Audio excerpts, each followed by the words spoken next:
चल ना परत शाळेत जाऊ, ती दंगामस्ती पुन्हा एकदा करू, प्रतिज्ञा आणि प्रार्थना पुन्हा एकदा म्हणू, वर्गाबाहेर अंगठे धरून उभे राहू,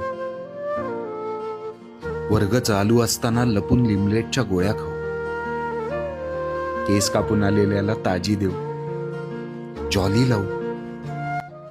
मित्रांनो, मी आता आहे माझ्या गावी कोकणामध्ये आणि व्हिडिओच्या स्टार्टिंगला जी व्हिडिओ पाहिलात तुम्ही ती आहे माझ्या गावातील बंद पडलेली एक मराठी शाळा.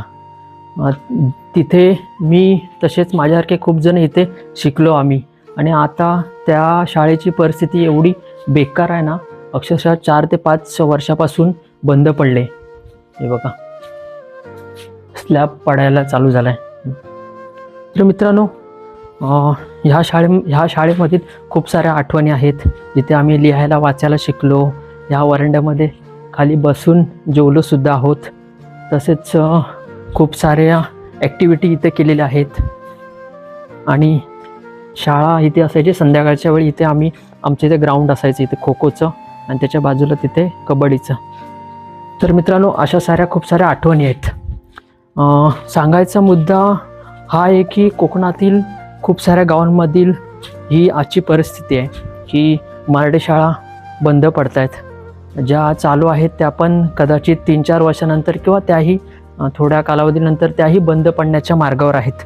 मित्रांनो, यामागचं कारण काय असेल मराठी शाळा बंद पडण्याच्या? तुम्हाला जर तुमच्या मते काय वाटतं ते मला कमेंट करून सांगा. माझ्या मते तरी मित्रांनो एकच असं वाटतं की कोकणामधील काय काय गावांमध्ये नेटवर्कचा इश्यू आहे. माझ्यासुद्धा गावामध्ये नेटवर्कचा इश्यू आहे.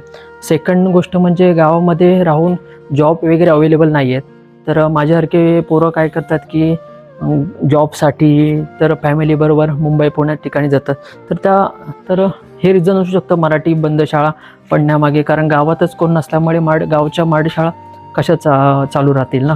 मित्रांनो, तुम्हाला काय वाटतं मला कमेंट करून नक्की सांगा.